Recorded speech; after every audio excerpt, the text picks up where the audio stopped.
प्रश्न विचारत असेल आणि ते जर मारहाण करत असतील तर काय न्याय मागायचं कोणाकडे?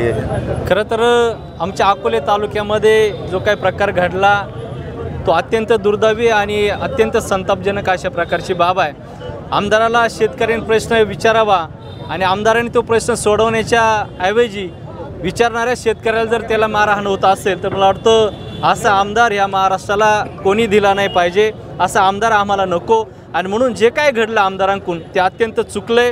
आमची सगळ्यांची भावना हीच आहे की आमदारांनी जे शेतकऱ्याला मारहाण केली, आमदारांनी नैतिकतेची भान ठेवून नैतिकता स्वीकारून त्या कुटुंबाची जाहीर माफी मागावी, अन्यथा या येऊ घातलेल्या पुढं जिल्हा परिषद असेल, पंचायत समिती असेल आणि विधानसभेच्या 2029च्या निवडणुका असतील तर असं वारंवार जर होत असेल तर असा आमदार आमच्या तालुक्याला नको, अशा प्रकारची भूमिका आम्ही सर्वजण घेऊ।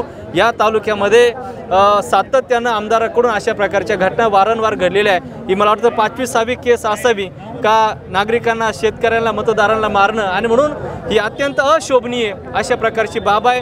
हा तालुका क्रांतिकारी विचाराचा आमचा तालुका आहे, हा तालुका स्वाभिमानी ठेवणारा आमचा हा तालुका आहे। आणि म्हणून आमच्या तालुक्यामध्ये अशा प्रकारच्या जर घटना घडत असतील तर मला वाटतं ते कोणी सहन करणार नाही। अजितदादांबरोबर आमचे देखील संबंध चांगले आहेत आणि म्हणून आम्ही सर्वजण अजितदादांना आम्ही एक विनंती करणार आहे, एक आग्रह धरणार आहे की दादा, आपल्या आमदाराकडून जर सातत्यानं अशा प्रकारच्या जर घटना आपल्या मतदारसंघामध्ये जर घडत असतील तर मला वाटतं त्यांना थांबवणं, त्यांना समज देणं किंवा त्यांच्या बाबतीमध्ये काही ना काही निर्णय घेणं ही आपली सगळ्यांची जबाबदारी आहे। आणि म्हणून अशा प्रकारची घटना जी घडली तीच आम्ही सर्वजण निषेध करतो। आमदारांनी ह्या कुटुंबाची माफी मागावीच लागेल। जर माफी मागणार नसेल तर ह्या तालुक्यातली जनता येणाऱ्या काळामध्ये त्यांना त्यांचं उत्तर देईल। एवढं सगळं होऊ नये आता नाहीच, मात्र सदर व्यक्तीच्या बद्दल देखील अपप्रचार केला जातो। असं वाटतंय की व्यक्तीने त्यांना जाणीवपूर्वक काहीतरी छेडलं किंवा दारू पिऊन काही शिवी। मुळात ही जी काही भावना ज्या याच्यातून आली तर त्यांना त्यांची जी काही उर्मी आहे, त्यांची जी काही दहशत आहे, तिची जी दादागिरी आहे,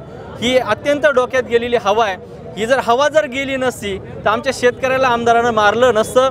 आज महाराष्ट्रामध्ये 288 आमदार आहे, या 288 पैकी आमचा एकमेव आमदार आहे का तो लोकांचे प्रश्न समजून घेण्याऐवजी त्यांना मारतो। आणि म्हणून ही दहशत, ही गुर्मी मला वाटतं फार दिवस जनता ठेवणार नाही।